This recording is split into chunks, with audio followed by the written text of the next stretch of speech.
Ça va, Béatrice, tu me cadres le truc à peu près décemment. Voilà. Ah, pourquoi est-ce qu'on met du beurre dans le café? Alors ça, c'est quand même incroyable. Quel avantage, quel Alors, intérêt ça a? ben, pour une raison qui est toute simple.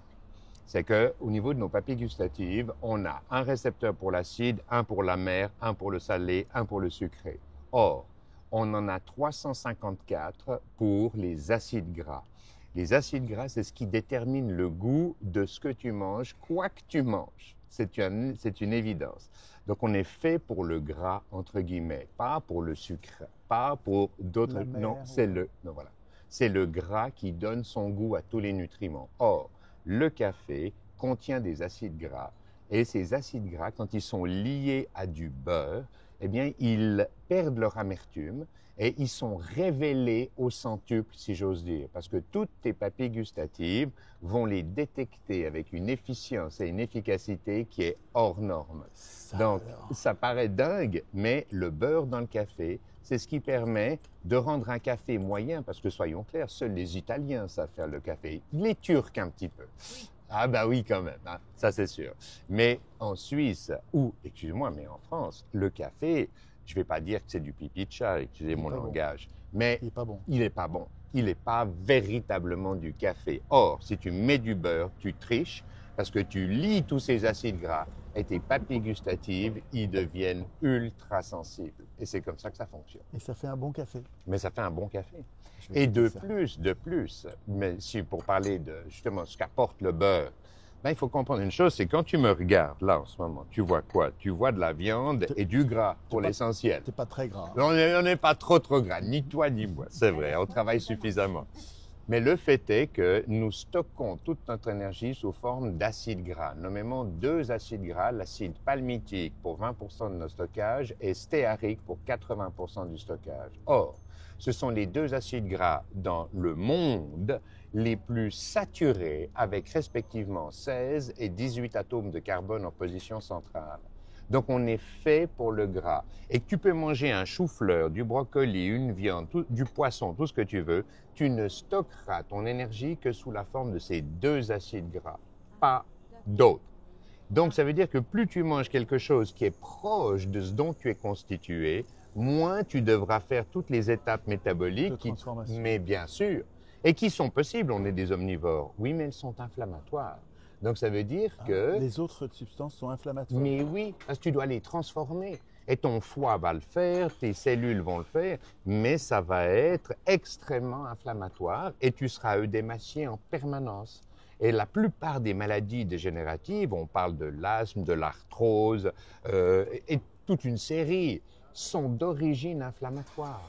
Donc si on diminue les marqueurs inflammatoires, nommément les prostaglandines, et bien qu'on revient à un état non enflammé, eh bien, on élimine la cause de centaines de maladies et de pathologies qui sont identifiées aujourd'hui comme des maladies. Mais c'est n'importe quoi. Et tu mangerais quoi alors? Alors, moi, l'idée, c'est le régime Idéalement. cétogène. Le régime, Pas de sucre du tout. pas de donc. sucre, bravo. Zéro sucre. Étienne, c'est exactement ça. Tu ne manges pas de sucre. Donc, 4 à 5 jours par semaine, il faut éviter de manger du sucre. Et donc, les pâtes, c'est du sucre. Les pommes de terre, c'est du sucre. Le pain, c'est du sucre. Le riz, c'est du sucre. C'est bon tout ça. Hein. Mais c'est super bon. Mais soyons clairs, le riz tout seul ou les pâtes tout seul, c'est mauvais. C'est la sauce qui est bonne. C'est le beurre qu'on met dans les spaghettis ou l'huile d'olive qui lui donne son goût. Les pâtes nues toutes seules, c'est un pas support, mais c'est pas terrible.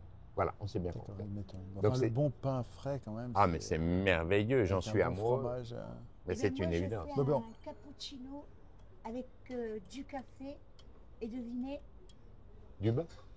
non, Non. un jaune d'œuf. Ben oui, mais c'est le même principe, Jaune d'œuf bravo. dans le Ah, café. je vous assure, Mais c'est- bravo. Café cappuccino. Tu prends le jaune d'œuf, tu le mets dans le café, Oui. tu mélanges, c'est bon. Ça vient du nord de chez nous. Et c'est bon. Ah oui, c'est très bon. C'est le même principe. C'est Le même- jaune d'œuf, c'est le même, gras.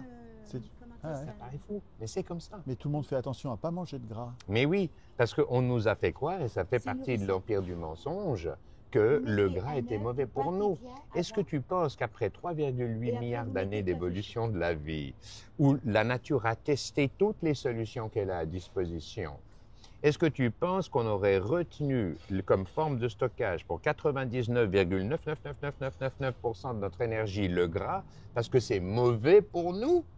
Ben non! La nature ne fait pas des choix qui t'approchent de la mort le plus rapidement possible. Non, l'évolution de la vie te donne les meilleures chances de rester vivant. Comme disait Jean-Paul Sartre, l'essentiel est de rester vivant jusqu'au dernier jour de sa vie. Il le disait différemment.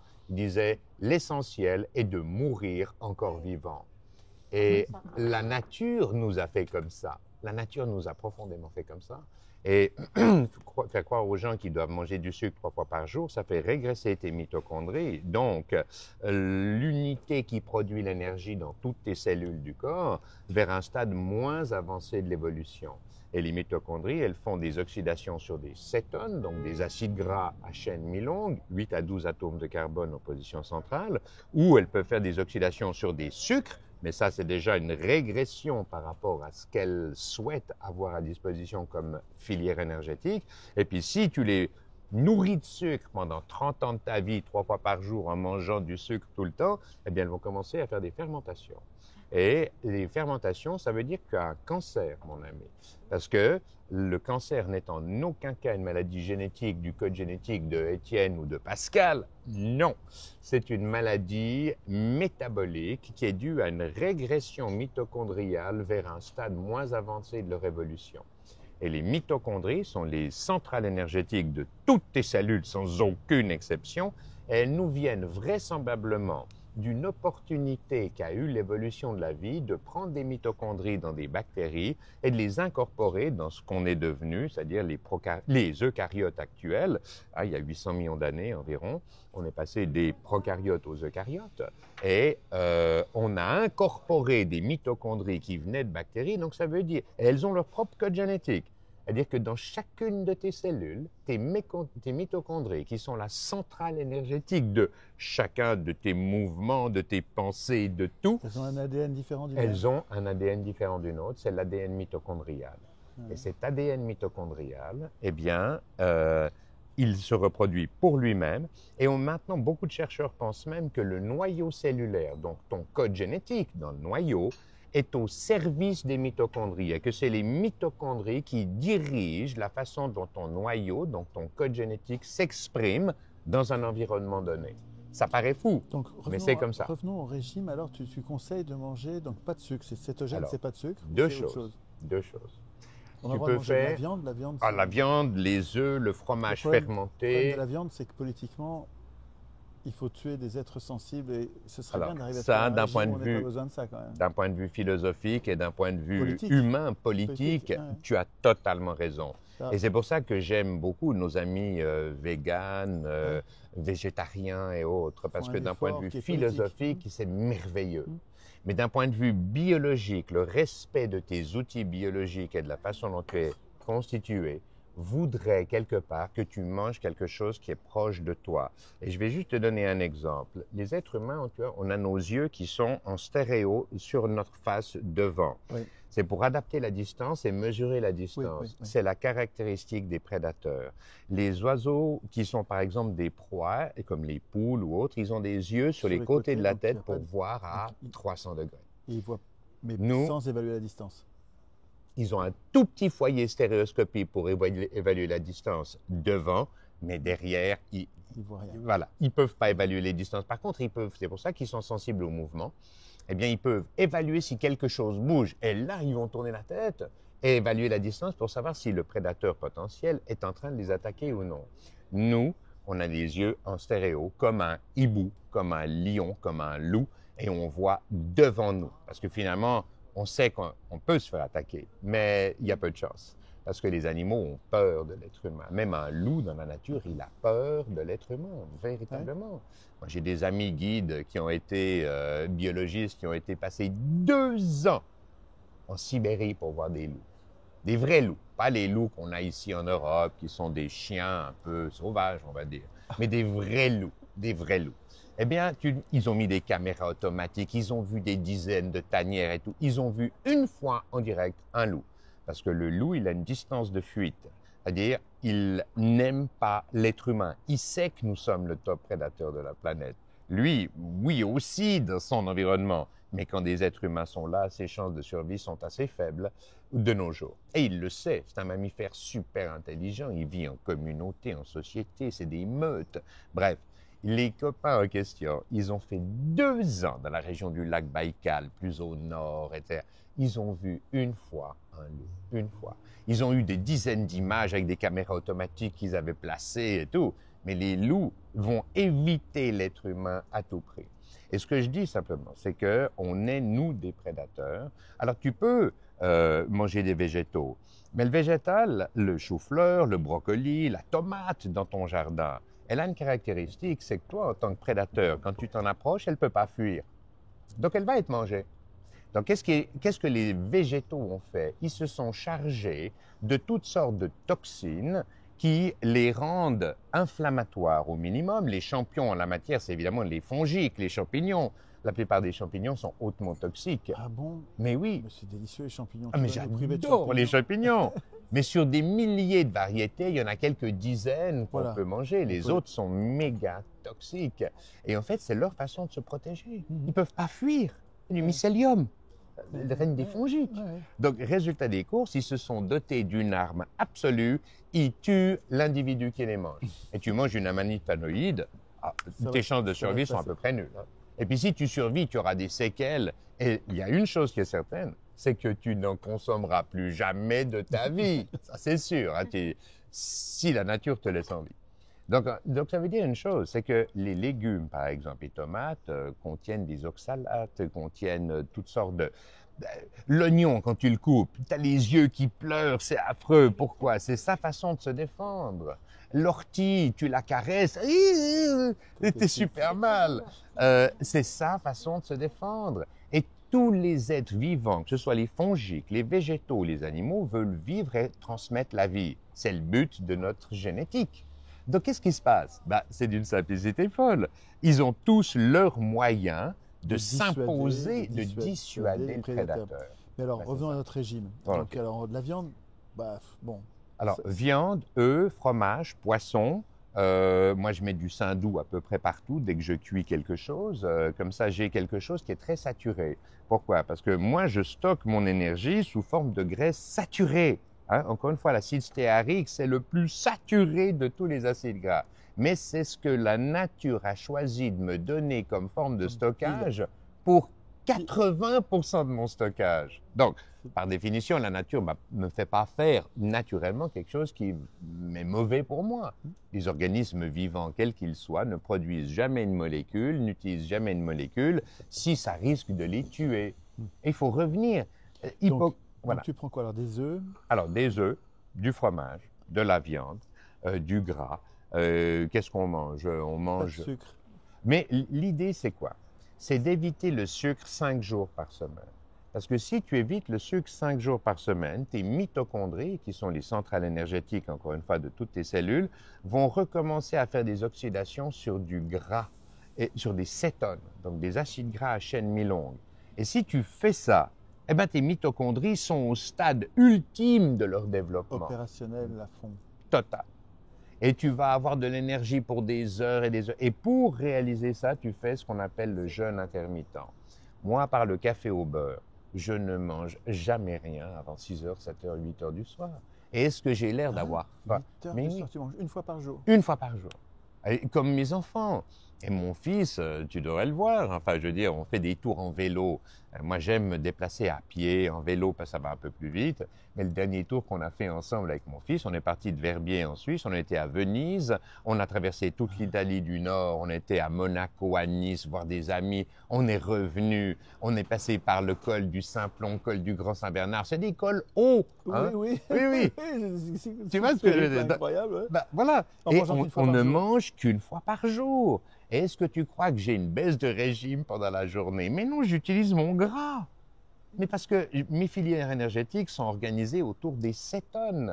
Donc Mais tu baffres le soir alors ou bien c'est Ah oui, alors des Ah, fois, donc tu manges les, beaucoup quand même le ah soir. oui, les gens qui me voient manger le soir, on se fait une fondue à la Suisse, évidemment, il y a quelque Parce temps. que dans la fondue, Euh, il y a du fromage. Fromage, un Et puis tout c'est petit tout. peu de farine pour lier, mais le moins possible, de l'ail. Et moi, je mange ça avec des légumes, avec de la viande séchée, avec des tranches de lard. La plupart des gens le mangent avec du pain, mais moi, je préfère le manger avec de la viande. Et parce que le avec, pain, c'est du sucre. Oui, le pain, c'est du sucre pur, c'est du Donc, sucre t'en moins manges 20 pas. minutes, Étienne. Tu as tout à fait raison, c'est exactement ça. Donc, je ne mange pratiquement pas de pain. Alors, quand j'arrive en France, puis qu'il y a une petite baguette parisienne qui traîne dans une boulangerie, Ah. c'est clair que je vais vouloir le T'as droit à croustillant. 2 jours par semaine Oui. pour moi. C'est exactement ça. J'ai repéré ça, c'est que t'es Ben pas oui. privé à vie, quoi. Et si tu fais ça, you're in business, baby, comme on dit, c'est go, quoi. Il y aura pas de problème. Et tu éviteras surtout toutes les maladies d'origine inflammatoire. Et toute la médecine indienne, ou même chinoise dans une certaine mesure, explique les maladies et leur origine par l'inflammation. Par l'alimentation Alimentation, inflammatoire. mais exactement. Et Il est drôlement fort le café Par chez exemple, toi. moi, Oui. Je sais pas si c'est à cause du beurre. Je prends comme on dit, de l'ortie piquante et je saupoudre comme du persil sur toute ma Mais oui. nourriture. vous pouvez. Voilà, et j'ai pas d'inflammation. Ouais, ben voilà. J'ai Ben, aucune- il faut- J'ai 67 ans. Et ça va, ça a l'air de plutôt bien aller. Ah oui, On oui. s'est compris, on s'est compris. Donc voilà, Je me alors reproche de l'idée, manger trop de sucre, par contre. c'est vraiment C'est bon, hein.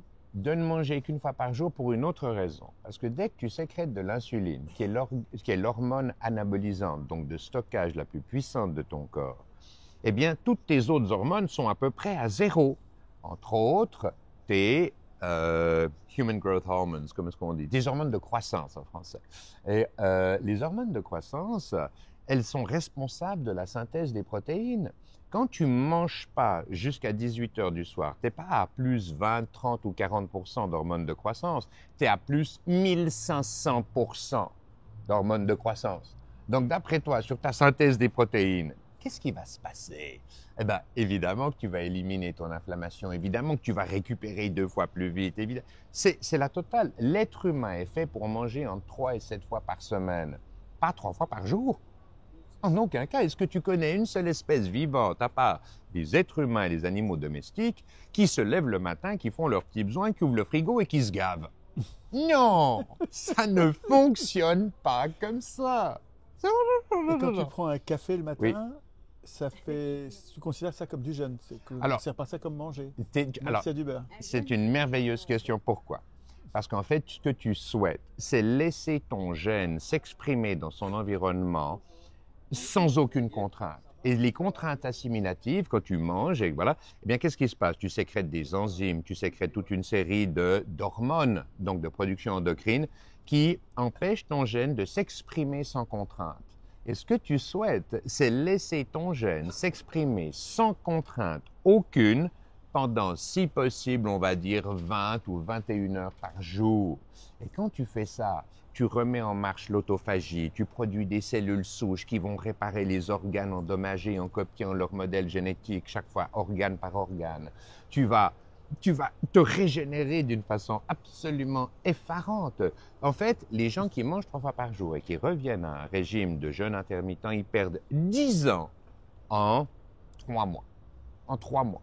Parce que toutes tes productions endocrines sont tellement stimulées par le fait que ton gène peut enfin travailler sans la contrainte assimilative, sans autre contrainte. Alors, le café, c'est ma petite exception. Ça Que, crée pas trop de contraintes assimilatives.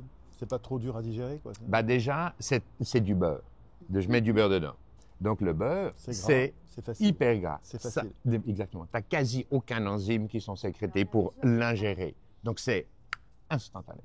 Le café contient des antioxydants. Et puis moi, c'est vrai, j'aime bien le café parce que d'un point de vue cognitif, la façon dont je me préfère, c'est affamé avec un peu de café et pourquoi pas un peu de nicotine de temps en temps. Je dois Et l'avouer. un bon bouquin.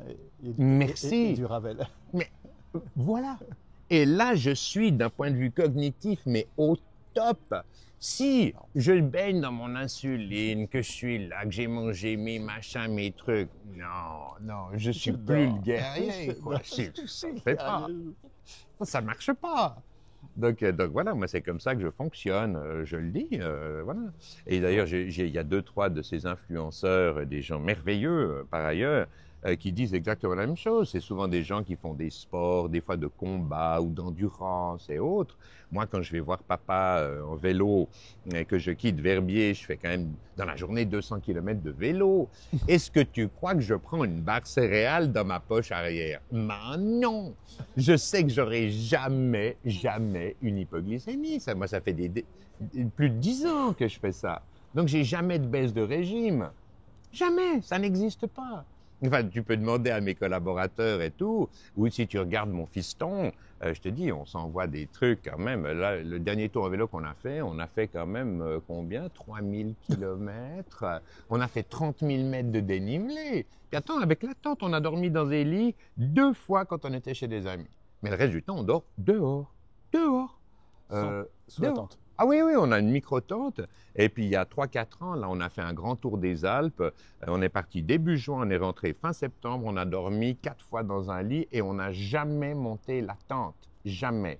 On a pris les couvertures cow-boy. Et puis, quand il faisait trop froid, on était en altitude, on se serrait un peu l'un contre l'autre, on s'enroulait dans la couverture. On n'a jamais sorti un sac de couchage. Je les ai, hein, bien sûr. J'ai tout mon matériel d'expédition, mes crampons, mes machins. Quand tu n'as pas de tente, tu n'as pas la rosée qui te trempe et tu es trempé le matin? Mais c'est la beauté de la laine. Parce que regarde, là, C'est trempé à l'extérieur? Bah, le truc, c'est que la Oui. laine conserve 85% de ses propriétés isolantes, même mouillées. Donc, ça veut dire que tu as un petit frisson, évidemment, et que ça se On mouille. se pèle quand même quand c'est trempé. Mais quand même, non? c'est parce T'as que tu as te du pèles pas coton. très fort. Ouais. Ah Si oui. tu mets... Regarde, mon pantalon, il est en laine. Mon slip est en laine. Mon pull, ici, c'est du mérino, c'est de la laine. Donc, ça veut dire quoi? C'est que je suis en homéothermie tout le temps. C'est bon. C'est bon. Et, C'est marrant. bah oui. Et Et, dans l'eau glacée, des fois aussi. mais alors, on a fait l'expérience. Bon, moi, j'ai un fiston, lui, il va faire de la cascade de glace C'est avec quoi son des prénom? gens. Rakam, il Ah s'appelle. oui, c'est un drôle de nom, Ouais. comme Rackham le Rouge. Mais complètement. Rakam, Rakam, voilà. Pourquoi? Parce que, bon, moi, je parle français quand j'avais 5 ans, 6 ans, je suis revenu aux États-Unis et tout, mais je trouvais que Rakam, in English, ça sonne super bien. Rakam, en Ça- allemand. Ça jette un jus. C'est pas mal. Puis Rakam en français, c'est assez masculin, quoi. Puis bon, s'il devient homosexuel, ce sera Rakam coiffure, puis ça ira très bien aussi. Non, je rigole. Excuse-moi pour la plaisanterie. Donc voilà. Mais le Rakam, il va faire de la cascade de glace à la mer de glace à Chamonix. Puis ensuite, les guides là, qui sont avec lui disent « Oh, mais on va se baigner dans la rivière. » Mais mon gamin, il se baigne dans de l'eau à 0 degré pendant 4-5 minutes. Les guides, ça a été filmé en vidéo. Je peux montrer la vidéo si vous voulez. Mais le gamin, il entre dans le truc, puis il a l'eau à 0 degré qui lui ruisselle dessus. Puis il reste là, alors ça va. Les guides professionnels, ils sont là. Comme ça. Mais pourquoi? Parce que je l'emmène tout le temps dans des lacs de montagne, on dort dehors, il fait le régime cétogène, il ne mange qu'une fois par jour. Évidemment que c'est une bête de combat, il fait 1m90, 95, je sais même pas. Il fait 95 kilos le machin, il a 17 ans. Mais je te jure. Bah, Le Rackham. le Rakam, quoi, c'est Rakam. Et ma fille, elle était comme ça. Maintenant, elle est un peu plus, voilà. Au revoir, parce que- madame. Oui. Une très bonne journée à vous, madame. Merci. Moi, Merci. je fais à peu près ce que vous avez dit. Ben, c'est génial. Oui. Sauf le sucre. Donc, ça peut- parfait. Et à part que Mm. je vais y faire attention. Mais je reviens sur un point. Le café Bonne est journée. super amer. Hein. Je ne sais pas si c'est avec le beurre ou si c'est. Alors, il l'est moins avec le beurre, si je me permets. hein. Donc il est encore plus raide quand il est sans. Voilà. Mais ce que tu peux faire, mais parle-en J'essaierai éventuellement à avec le ta café femme. que je connais. Tu vas faire un truc. Tu fais ton café, puis tu le mets dans une petite casserole, tu mets une noisette de beurre, une bonne noisette de beurre, une noix, Une je veux noix, dire. ouais. Voilà. Et tu fais la même chose de graisse de coco. Parce que la graisse de coco est la graisse la Ça plus veut dire riche. graisse de coco. De la graisse de coco, c'est de l'huile de coco. Tu sais, c'est cette graisse gras, ça. blanche qu'on utilise pour la bourguignonne, par exemple. Mais tu achètes une bonne graisse de coco avec c'est aromatique, hein, ça a le goût un peu de la coco, un petit goût exotique ici et là. Et tu le mets dans ton café. Tu prends ton mixeur, tu fais comme ça te fait une forme de cappuccino. Et tu goûtes ça. Mon père, qui est un vrai gamin, hein, j'ai la chance d'avoir encore mes 2 parents, ils sont super, tu discutes avec eux comme on discute en ce moment. Et Il arrive à la maison, je dis, papa, dad, je te fais le café. Viens ici. Puis il me dit, qu'est-ce que c'est que ce truc-là, comme ça. Puis lui, il aime avec du sucre, c'est un vrai gamin. Quoi. Je te jure, je te jure. Et je lui fais le truc. Tiens, goûte ça. Mets du sucre. Non, sans sucre. Dad, no sugar. Thank you very much. OK. Prends le truc, il goûte, il me dit, C'est bon. mais c'est super bon ce truc. Je dis, mais attends, tu crois que je fais ça depuis 10 ans pour me punir tous les matins? T'en es où là? Et il trouve dingue, il trouve dingue. Enfin bref. Mais le fait est qu'on doit impérativement ne manger qu'une fois par jour pour mettre aussi ton Et toi, c'est gène. plutôt le soir. Mais ça pourrait être à midi, ça pourrait être le matin. Complètement. Mais N'importe. complètement, absolument. Chacun fait comme il veut. Mais absolument. Le seul bémol, c'est que quand tu produis de l'énergie, moi je t'ai vu parler hier, j'ai adoré, quoi. Et d'ailleurs j'ai compris pourquoi est-ce qu'on te met en dernière position dans les conférences, hein, c'est pour faire rester tout le monde jusqu'à la dernière minute. Moi, non, mais soyons quand même clairs. Et excuse-moi, je le dis comme ça, mais c'est vrai. Et le fait est que tu ne peux pas demander à ton organisme de sortir de l'énergie, c'est-à-dire tu marches. Donc, tu veux de l'énergie qui est stockée dans tes muscles, dans ton foie, partout. Et puis, tu veux que cette énergie soit mise à disposition pour la transformer en un mouvement mécanique ou en une pensée. Ouais. Tu ne peux pas espérer que ça se fasse dans l'harmonie si ton insuline est présente dans le corps et toque à la porte de chacune de tes cellules en disant « J'ai de l'énergie pour toi, stocke s'il te plaît, stocke s'il te plaît. » Et puis toi, non, déstocke, donne-moi Tu veux l'énergie. dire, si tu as mangé, tu n'arrives pas à être. Si tu es en pleine digestion, tu peux rien faire. Ben non. Donc il vaut mieux manger le soir pour que la digestion se passe la nuit pendant que tu Mais dors. oui, parce que les hormones de stockage comme l'insuline vont être super Elles présentes. mobilisent oui. l'activité des cellules et c'est pas Ben. le moment d'avoir d'autres choses à faire, donc autant que ce soit en dormant. Exactement. Parce que si tes cellules sont en mode assimilatif, comment veux-tu que... Et puis qu'une hormone super puissante, l'insuline, c'est l'hormone chef d'orchestre, hein, elle dicte le comportement des autres parce qu'elle fait un travail super important, c'est l'assimilation de l'énergie. Donc, si tu as une hormone aussi puissante qui est en train de dire à toutes tes cellules « stock, stock, stock », puis que toi tu dis « non, déstock, déstock, je suis sur mon vélo, je suis en train de marcher, je fais un speech, une conférence, je travaille », c'est pas harmonieux. Tu comprends? D'un point de vue endocrinien, c'est totalement antagoniste, c'est une double contrainte paradoxale. On se dit que les cellules sont capables de le faire puisqu'on le fait. Oui. On est capable de le faire. Ouais.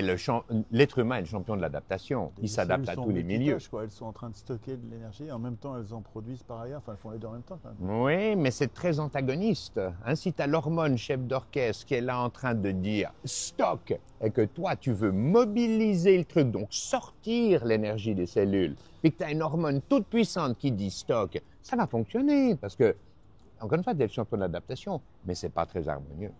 Mais l'insuline, c'est pas ce qui transforme le sucre. Normalement, elle n'est pas en activité puisqu'on prend plus de sucre. Alors, je te le dis, ton circuit sanguin tout entier peut contenir 4 grammes de sucre. 4 grammes de sucre, c'est un sachet de sucre.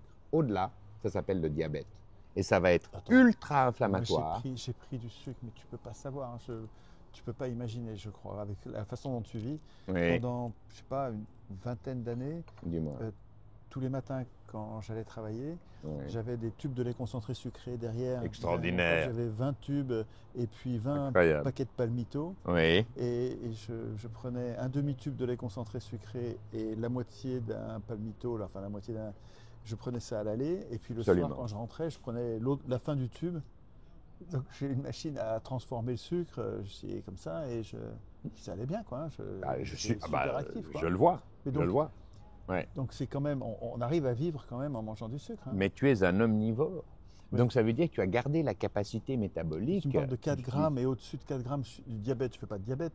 Non, je sais. Ouais. Mais pourquoi? Parce que dès que tu mets l'équivalent d'un sachet de sucre, immédiatement ton insuline est en marche. Voilà, quand Il y je a prends une un tube de lait réponse. concentré sucré, Ouais. immédiatement l'insuline est en Dans marche. les secondes qui suivent, dans les 2 minutes qui suivent, tu produis de l'insuline. Dès que ça arrive dans Et ton système ça marche digestif, bien. Enfin, ça marche super bien, mais encore une fois, c'est inflammatoire. Alors toi, inflammatoire, mais j'avais pas mal du tout.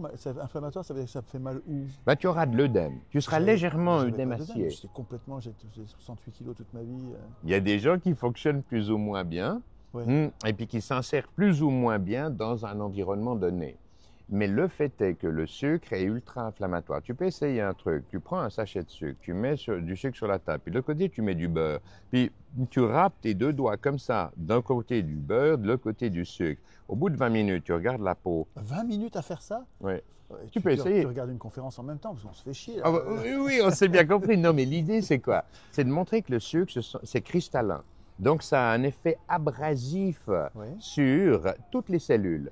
Et j'ai un copain qui est chirurgien cardiaque qui me dit, Pascal, moi, je reconnais tout de suite la personne qui mange beaucoup de gras, la personne qui mange beaucoup de sucre, parce que rien qu'au niveau de la crosse aortique qui sort du cœur pour redescendre et vasculariser les jambes et l'abdomen, eh bien, elle est beaucoup plus dure. C'est-à-dire que les gens qui mangent du sucre tout le temps, eh bien, la crosse aortique est littéralement, ou les artères coronaires sont littéralement durcies par cet effet abrasif qu'ont les cristaux de sucre pour ton circuit sanguin.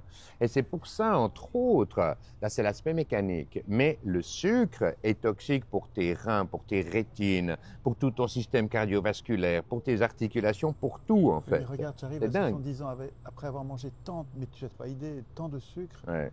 Et pourtant, j'arrive, je suis un vieux monsieur, Alors, j'ai mal non, nulle t'es pas un part. vieux monsieur, arrête de dire tes histoires. Je fais du VTT, du parapente, enfin, je me régale quoi. Hein, Mais bien sûr.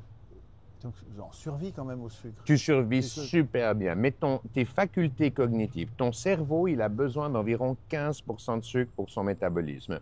Et tu dois savoir, il y a deux organes qui mangent 60% de ton énergie, c'est le cerveau ouais. et le foie, qui est l'usine chimique de ton organisme. Entre les deux, que tu sois cycliste professionnel, donc que tu fasses de l'extrême endurance, tout ce que tu veux, ces deux organes mangent 60% de l'énergie du métabolisme total de ton système. Donc toi qui as eu tendance quand même à utiliser ton cerveau de façon un tout petit peu plus pointue, on va dire, n'est-ce pas? Eh bien, non mais je me permets de le dire, quoi. Voilà. Eh bien, c'est clair que tu as métabolisé le sucre peut-être un peu mieux que d'autres. Je ne sais pas, c'est une hypothèse. Sucre, oui. Le cerveau métabolise le sucre. Mais tu dois savoir une chose, c'est que même au niveau, par exemple, des maladies neurodégénératives, d'ailleurs, on dit que les maladies neurodégénératives sont le diabète de type 3. C'est-à-dire, c'est une nouvelle forme d'excès de sucre qui contraint tes synapses, dendrites, neurones, axones à être soumis à trop de sucre. Parce que eux, ce qu'ils aiment, c'est 85% de cétone et 15% de sucre. Et si tu inverses la proportion, c'est pas cool. Cétone, c'est 95% de cétone. C'est quoi cétone? Alors, les cétones, ce sont des acides gras à chaîne mi-longue, donc qui contiennent 8 à 12 atomes de carbone en position centrale. Et c'est pour ça. Je te fais confiance parce que je suis largué. Hein. Bon, oui, mais tu trouves ça facile. Même Wikipédia te dira la vérité à ce niveau-là, ce qui est quand même assez extraordinaire. En fait, ils trichent et ils mentent, Wikipédia, en matière politique. Quoi, hein. Et en matière scientifique, dans toutes les zones corrompues par l'industrie. Mais sur la science, c'est plutôt pas mal, Wikipédia. Oui, absolument. Il ne faut juste pas l'utiliser en politique. C'est la différence entre un prix Nobel de... Pardon? Tu as une fiche Wikipédia? Alors non, je ne crois pas que j'ai de fiche Wikipédia. Peut-être pour le dernier livre qu'on avait produit avec mon père, on a écrit un livre à 4 mains sur la neurophysiologie de l'éthique. Et ça s'adresse à des... Neurophysiologie de l'éthique. Oui, parce que autant la morale est une création culturelle, l'éthique est implantée au niveau neurophysiologique et par des neurones dits neurones miroirs à chaîne longue qui font les liens entre les grands centres de convergence de ton système nerveux. Et l'éthique, donc ce qui nous donne notre capacité coopérative, tu peux dire collaborative si tu veux, mais je préfère coopératif, et c'est dû à des neurones très spécifiques qui nous font ressentir en nous par mimétisme, exactement, la façon dont se sent l'autre individu. Et on y est très sensible. C'est pour ça qu'on aime le cinéma. Un bon acteur, il te fait ressentir dans tes propres terminaisons nerveuses le rôle, le personnage qu'il incarne. Et c'est comme ça qu'on fonctionne. Et j'ai écrit un livre justement sur la neurophysiologie de l'éthique, quelque part, qui est très différent de la... Parce que c'est, encore une fois, ça c'est implanté d'un point de vue structurel dans la biologie de ton cerveau, dans ta neurophysiologie, alors que la morale est un phénomène culturel. Oui, voilà, c'est ce que j'allais dire. C'est pas... C'est étonnant de ne raccrocher l'éthique qu'à un câblage, quoi, hein, une chimie. Tu vois. Absolument. Parce qu'il y a quand même quelque chose de culturel qui naît de nos interactions. Et donc là, c'est plus de la chimie quand même. Et c'est ça que tu vas adorer dans le livre 2024 parce que j'ai repris ce que j'ai écrit dans le premier livre avec mon père sur la neurophysiologie de l'éthique en l'expliquant par le système langagier. Et je te le fais très court parce que je ne vais pas t'ennuyer longtemps avec ça, mais en fait, le système langagier est apparu, on peut parler de proto-langage il y a à peu près 800 000 ans, mais le système langagier avec une syntaxe, une symbolique des mots est véritablement en place il y a 300-400 000 ans environ. Et en fait, ça nous oblige à ne plus être en contact direct avec l'environnement concret dans lequel nous sommes. Nous le recréons par la symbolique des mots et la symbolique langagière dans notre système nerveux. Et ça aboutit à une forme de réalité abstraite qui appartient à chacun d'entre nous. Médiée par les mots. Exactement. Et malheureusement, notre système nerveux n'a pas d'autre moyen de fonctionner que celle-là. C'est-à-dire que tu recrées en continu ton environnement sur la base de la symbolique langagière dans ton système nerveux. Et c'est pour ça que la réalité qui t'entoure est unique. C'est pour ça que ce que tu dis sur les constitutions, sur le citoyen constituant est unique. Tu l'as créé parce que c'est le fruit de ton expérience, de ton exposition à un environnement donné. Et grâce à la symbolique langagière, tu t'es donné une finalité, la réécriture des constitutions par le citoyen, pour le citoyen. Et ça, c'est une construction intellectuelle qui est merveilleuse, tu comprends? Et c'est dû au phénomène langagier. Ouais. Ouais. C'est marrant, hein? Oui. C'est marrant.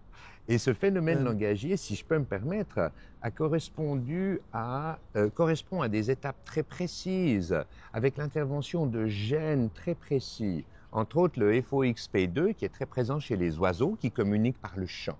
Et nous, on a développé cette série de gènes d'une façon absolument incroyable pour nous permettre la locution, pour nous permettre même la prononciation des syllabes. Et ça a correspondu au moment où on a abaissé la séparation trachée-œsophage, œsophage vers l'estomac, trachée vers les poumons, pour allonger les cordes vocales, pour permettre les phonèmes A, E, I, O, U, qui sont la base même de notre capacité à exprimer sur la base de la symbolique langagière, la symbolique des mots qui sont stockés dans notre mémoire à long terme, mais il fallait pouvoir l'exprimer. Et c'est un risque évolutif majeur. Parce que quand tu descends la séparation trachée-œsophage, tu vas broncho-aspirer quand tu tètes maman dans les premiers mois de vie. Et la broncho-aspiration, c'est la mort du nourrisson, je rappelle. C'est une fausse route. Ben oui, c'est ça. La mort du nourrisson, elle disparaît quand tu arrêtes de vacciner les enfants. Hein. Ben oui. Il y a d'autres causes. Tu as raison. Oui. Tu as raison. Oui. Oui. Bonjour. Non, mais on est bon, ça fait plaisir, au contraire. Il y en a partout. Ben oui, évidemment. Tu es l'espoir de la France dans tellement de domaines, mon cher ami. Du monde, de l'univers. Voilà. J'aime. Ça me rappelle un politicien qui me dit, mais Pascal, c'est dingue ce que tu as écrit pour la Suisse. Et tout. Mais je lui dis, mais attends, tu plaisantes ou quoi? Tu crois que j'ai écrit ça pour la Suisse? J'ai écrit ça pour le monde. Universel, voilà. On s'est compris. Non, mais l'idée, c'est de redonner confiance dans le ressenti de l'être humain. On nous fait croire qu'on est fragile. Oui. On est le top prédateur de la planète. Nous ne sommes pas fragiles. La fragilité, c'est être dépendant d'un environnement parce qu'on croit que seul cet environnement peut nous faire survivre. Alors que c'est absolument pas le cas. On veut redonner sa force à l'être humain. On peut survivre dans toutes sortes d'environnements. En fait, on est préparé à ça. Mais complètement. Peut-être que si on mange moins, on est plus guerrier, plus... comme je te disais, il faut être affamé avec un peu de caféine, un peu de nicotine. Enfin, c'est pas sexy quand même, c'est pas attrayant quoi. Hein, affamé... Non mais affamé pendant 20 heures par jour. Le reste du temps, tu manges comme tu veux, autant que tu veux. Et c'est ça la beauté du geste. C'est qu'en fait, tu as cette plénitude du bon repas consommé jusqu'au bout, pas la personne qui dit « non, mais je n'en prendrai qu'une seule fois parce que je suis au régime ». Non, l'être humain n'est pas fait pour être au régime. L'être humain, il est fait pour manger à satiété, mais complet. Mais sans sucre. Alors, si possible, sans sucre, parce qu'on est designé pour le gras. Délicieux. Souviens-toi, non, tu n'étais pas là au repas hier. Hier, on a mangé une compote de pommes avec des figues, un peu de figues et un peu d'abricots séchés. Je ne savais pas que c'était super mais si bon. Tu mets un peu de foie gras en même temps que la figue et la compote de pommes, c'est intéressant aussi. Hein. Oui, mais alors attends, qu'est-ce qu'il y avait dedans? Il y a le gars qui était avec nous a préparé, pendant qu'on était au fromage, il nous a préparé un caramel avec du beurre et du sucre là. Et on a mis ça sur la compote. Il y a beaucoup de sucre, c'est super bon. Mais quoi, sublime. Parce qu'on est tous addicts au sucre. Complètement, si. Non, mais il faut comprendre une chose. Le sucre a une capacité. Drogué, quand même beaucoup de sucre. J'adore. Mais soyons clairs. Un drogué qui se débat et qui dit le sucre, il n'y a pas quand même un moyen d'en avoir un peu. Le sucre, c'est comme le nitrométhane dans un dragster. Si tu mets de l'essence dans un dragster, il ne va pas faire le 0 à 300 en 5 secondes. Si tu mets du nitrométhane, ça marche. Le sucre, c'est le nitrométhane que tes mitochondries, évidemment, adorent d'une certaine façon. Oui, mais est-ce que d'après toi, si tu mets du nitrométhane dans ta voiture actuelle... Elle ne durera pas longtemps. C'est un peu ça le problème. Eh bien, nous, c'est la même chose. Si tu mets du gras, tu vas durer beaucoup plus longtemps. Béatrice, c'est vrai qu'il ne mange vraiment pas de sucre ou bien de temps en temps, il en mange? De temps en temps. Hier soir, j'ai mangé un petit peu de baguette parisienne. Il y avait une baguette parisienne, j'ai pris. Oui, mais je n'ai pas mangé beaucoup. J'ai pris 2. Puis j'ai mis plus de beurre que de baguette sur le truc. Soyons clairs. Je dis, c'est une voie vers une constitution. Et une constitution à vocation universelle, parce qu'elle définit d'abord l'Assemblée constituante, c'est la base, qui sont les citoyens constituants, avoir une vraie représentativité du peuple, des tirés au sort, le cas échéant. On veut autant de jeunes que de vieux, de femmes que d'hommes, de riches que de pauvres, d'intellectuels que de manuels. Donc cet échantillon représentatif, il sera composé par le tirage au sort. Bien sûr. Tu vois, l'idée pour moi, c'est d'avoir les assemblées constituantes dont tu parles, d'avoir un peuple constituant. Je pense que le fait d'avoir... C'est marrant que le fait que tu aies été là hier, quand j'ai parlé, ça m'a conduit... Je ne sais pas si c'est le fait que tu aies été là, c'était pas du tout conscient, mais je me pose la question maintenant après coup. Mais ce dont j'ai parlé hier soir, c'est pas du tout, mais c'est très différent de la façon dont j'en parle d'habitude. Il y a longtemps que je parle plus de...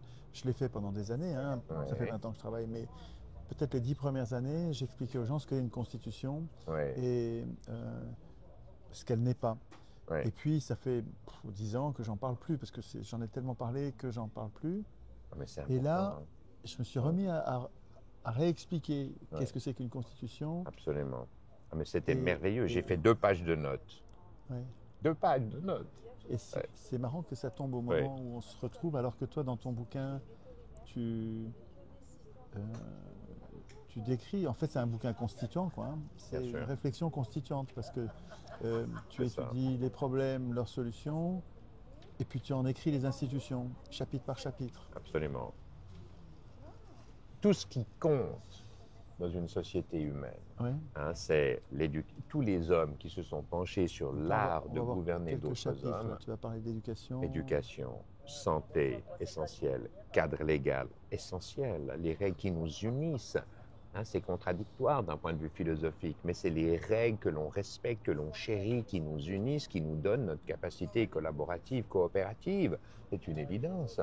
J'ai parlé évidemment de... Ensuite, pourquoi est-ce que les politiques se comportent comme ils se comportent aujourd'hui? Ça n'a pas été une règle absolue au fil de l'histoire de l'humanité. De toute façon, on n'a pas eu beaucoup l'élection. L'élection, c'est récent. L'élection comme mode de désignation des représentants, c'est n'importe quoi. C'est-à-dire donner le pouvoir à ceux qui le veulent, c'est exactement ce dont l'humanité se garde et fait attention à éviter depuis les millénaires. Et là, depuis 200 ans, on donne le pouvoir à ceux qui le veulent, c'est une folie. C'est de la folie. Et les démocraties grecques ont tenu quelques siècles parce que c'était des tirés au sort. 200 ans, Mais oui, c'est la seule qui a tenu aussi longtemps. C'est une évidence. Et ça a duré aussi longtemps que nous avons testé le contraire, qui est le gouvernement représentatif. Absolument. Ça fait 200 ans d'élection, ça donne le capitalisme. Le gouvernement représentatif, c'est au moment où tu mets ton bulletin dans l'urne, tu décides que tu ne décideras plus jamais rien, puisque tu donnes ce pouvoir à ton représentant.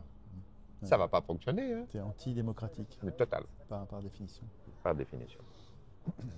Les gens comprennent mal ce que c'est qu'une constitution. Et c'est pour ça que j'ai eu beaucoup de plaisir à t'écouter hier, parce que tu as, comme tu viens de le dire, réexpliqué les bases. Les fondements de la philosophie politique. Et en même temps que je vous parlais, il me semble avoir dit que c'était, non seulement on n'a pas de débat du tout dans ce qu'est devenu le paysage médiatique actuel, mais on a encore moins, c'est absolument zéro, et puis là c'était même avant, on a zéro débat constituant, c'est-à-dire qu'on n'a pas de réflexion en philosophie politique, et donc ça nous infantilise complètement. Complètement, mais Étienne, est-ce que tu... On est des adultes quand on réfléchit à la Constitution. Mais tous les gens qui ont le pouvoir et qui utilisent cette Constitution pour nous mettre dans une prison politique aujourd'hui, soyons clairs, ne vont jamais rien changer, parce que même quand les gouvernements changent, ils n'ont qu'à mettre les pieds sous la table et continuer à se gaver du festin qui est déjà servi. Donc, ils vont rien changer. Espérer que ces gens-là modifient quoi que ce soit, c'est comme de demander à la dinde d'aller préparer le repas de Noël. Monstruosité, mais tu sais, on peut utiliser le mot fasciste sans exagérer et sans déformer le mot, parce que Mussolini définissait, donc Mussolini c'est le fascisme historique, hein, bien sûr. C'est la naissance du mot, et il définissait le fascisme comme une fusion entre les grandes entreprises et l'État.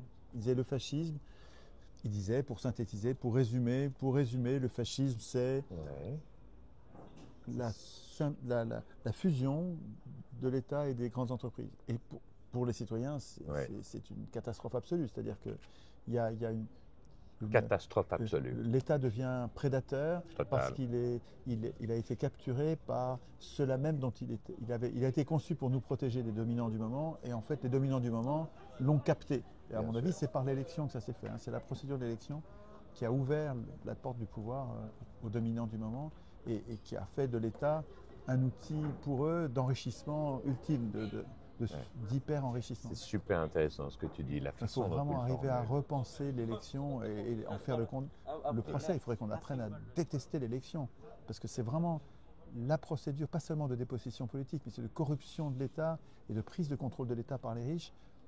Enfin, alors que le tirage au sort, lui, il coupe la voie du pouvoir à n'importe qui, donc aux riches, mais aussi à toutes les sociétés secrètes de toutes sortes, et toutes les intrigues, les manigances. Le pouvoir n'est plus accessible par notre volonté, bonne ou mauvaise. Et ça, c'est un antidote contre l'oligarchie, contre toutes les formes d'oligarchie. Bon, on en reparlera. On en reparlera, ça va être super intéressant. C'est bien de s'être rencontrés. C'est génial. J'adore.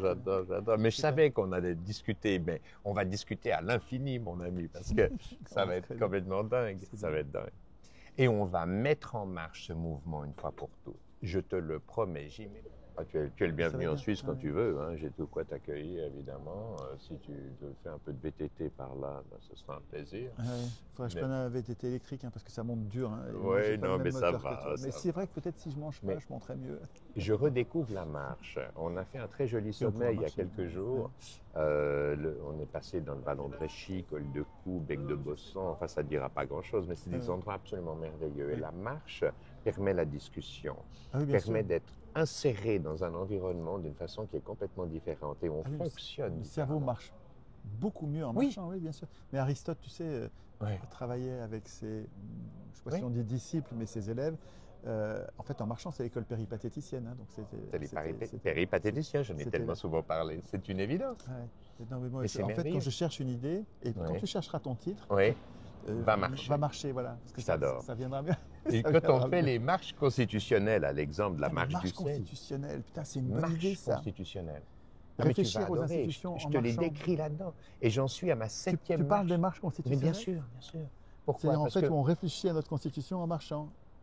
Parce que la marche fait mieux marcher le cerveau. C'est une bonne idée, ça. Et tu sais pourquoi? Au lieu d'atelier constituant, je devrais parler de marche constitutionnelle. Ton cerveau a 12 neurotransmetteurs qui régissent la façon dont le courant, les ions Mg++, Ca++, communiquent pour faire en sorte que ton dendrite-axone, synapse, dendrite-axone, neurones communiquent les uns avec les autres. Et les neurotransmetteurs, il y en a 12, viennent modifier la façon dont l'influx va passer, donc modifier la façon dont le neurone va recevoir une information. Et non seulement tu as 12 neurotransmetteurs, mais tu as plus de 100 neuromodulateurs qui viennent modifier encore. Donc, ce n'est pas comme dans un computer, le courant passe, le courant ne passe pas, tu as une information de... Non! C'est beaucoup plus nuancé que ça. Mais tu as des milliers de façons variations possibles. Et c'est pour ça que le cerveau humain est tellement fou. Et quand tu marches, tu dois être conscient d'une chose, c'est que tous tes neurotransmetteurs, tes neuromodulateurs sont mis à contribution parce que tu génères l'influx moteur de tes muscles, de ton mouvement et ton insertion dans un domaine, dans un endroit donné. Et c'est très important parce que ce sont les mêmes neurotransmetteurs, les mêmes neuromodulateurs que tu utilises quand tu fais un travail. Mais oui. Pour réfléchir, pour penser. Mais oui. Donc, ça veut dire que tu t'entraînes et ensuite, quand tu vas penser, eh bien, tu as tout à l'esprit présent parce que quand tu marches pendant 8 heures, ben, tes neurotransmetteurs et neuromodulateurs sont en production constante, à un rythme absolument constant. Donc, quand tu vas les mobiliser plus tard, le lendemain, pour écrire un beau texte, pour penser à une constitution, penser à une trame de ce que tu veux proposer, ben, évidemment que tout est présent beaucoup plus.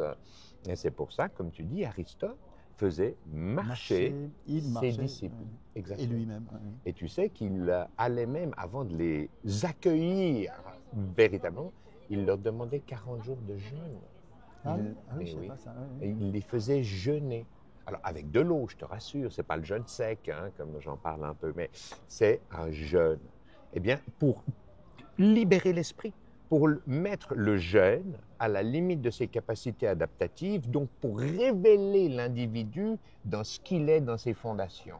Eh bien, moi, dans le cadre des marches constitutionnelles, c'est ce que je dis à tout le monde, venez marcher. On évite de manger pour nous distraire, pour éviter de nous distraire par la digestion et oui, complètement. Que demande la digestion. Hein. Et ça oblige ton gène à s'exprimer comme quand tu es sorti du ventre de maman, sans aucune autre contrainte que le fait de respirer. Et si tu fais ça, eh bien, tu auras une augmentation de production de tes cellules souches. Ton autophagie va se remettre en route pour aller manger les structures dysfonctionnelles, les remettre à disposition du cytoplasme sous forme d'acides aminés disponibles pour les ribosomes, pour faire ta synthèse des protéines. Ah, c'est juste génial. Hey, mon ami, allez, viens ici. C'est fabuleux. Fabuleux, merci infiniment. Bon, écoute.